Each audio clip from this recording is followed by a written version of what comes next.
ಬ್ರಹ್ಮ ಶಬ್ದಕ್ಕೆ ತಪಸ್ಸು ಅಂತ ಕೂಡ ಅರ್ಥ ಇದೆ. ಬ್ರಹ್ಮ ಶಬ್ದಕ್ಕೆ ಪರಬ್ರಹ್ಮ ಅಂತ ಅರ್ಥ ಇರುವುದು, ವೇದ ಅಂತ ಅರ್ಥ ಇರುವುದು ಗೊತ್ತಿದ್ದೇ ಇದೆ. ಅದ್ರ ಜೊತೆ ತಪಸ್ಸು ಅಂತ ಕೂಡ ಅರ್ಥ ಇದೆ. ಪ್ರಸ್ರಾವಿತಂ ಬ್ರಹ್ಮ ಚಿರಂ ಧೃತಂ ಯತ ಅಂತ ಸೌಭರಿ ಹೇಳುವ ಮಾತು ಭಾಗವತದ 9ನೇ ಸ್ಕಂದದ 7ನೇ ಅಧ್ಯಾಯದ 51ನೇ ಶ್ಲೋಕ. ಸಾರೋದ್ಧಾರದಲ್ಲಿ ಅದು 88ನೇ ಶ್ಲೋಕ. ಈ ಮೀನಿನ ಸಂಸಾರವನ್ನು ನಾನು ನೋಡಿ ನಾನು ಕೂಡ ಸಂಸಾರವಂದಿಗನಾಗಬೇಕು ಅಂತ ಆಸೆ ಪಟ್ಟುಬಿಟ್ಟೆ. ಆದ್ದರಿಂದ ತಪಸ್ಸನ್ನು ಕೈ ಬಿಟ್ಟು ನಾನು ಗೃಹಸ್ಥಾಶ್ರಮದಲ್ಲಿ ಮುಳುಗಿಬಿಟ್ಟೆ. ನನ್ನ ಈ ವಿನಾಶವನ್ನು ನೀವೆಲ್ಲ ಒಂದು ಬಾರಿ ನೋಡಿ ಅಂತ ಸೌಭರಿ ಹೇಳುವ ಮಾತು. ಅಲ್ಲಿ ಚಿರಂ ಧೃತಂ ಬಹಳ ಕಾಲದಿಂದ ನಾನು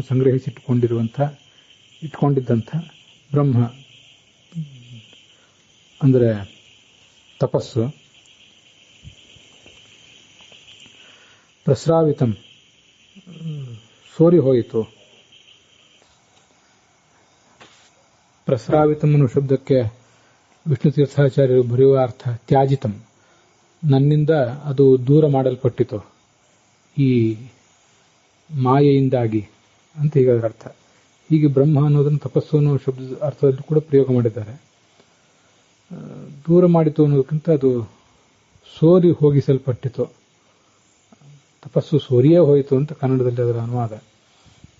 ಚಿರಂಧೃತಂ ಅಂದರೆ ದೀರ್ಘಕಾಲದಿಂದ ನಾನು ಸಂಗ್ರಹಿಸಿಟ್ಟುಕೊಂಡದ್ದು. ಹೀಗೆ ಇದೊಂದು ಬ್ರಹ್ಮ ಅಂದರೆ ತಪಸ್ಸು ಎಂಬ ಅರ್ಥದಲ್ಲಿಯೂ ವಿಶಿಷ್ಟವಾದ ಪ್ರಯೋಗ. ಪ್ರಸ್ರಾವಿತಂ ಸೋರಿ ಹೋಯಿತು ಅನ್ನೋದು ನಾವು ವ್ಯವಹಾರದಲ್ಲಿ ಬಳಕೆ ಮಾಡಲಿಕ್ಕೆ ಕಲಿಯಬೇಕಾದ ಪ್ರಯೋಗ. ಅದ್ರ ಜೊತೆಗೆ ಚಿರಂಧೃತಂ ಅನ್ನೋದು ಕೂಡ ನಾವು ವ್ಯವಹಾರದಲ್ಲಿ ಅಳವಡಿಸ್ಕೊಳ್ಬೇಕಾದಂಥ ಒಂದು ಪ್ರಯೋಗ. ಭಾಗವತದ 9ನೇ ಸ್ಕಂದದ 9ನೇ ಅಧ್ಯಾಯದ 51ನೇ ಶ್ಲೋಕ, ಸಾರೋದ್ಧಾರದಲ್ಲಿ 88.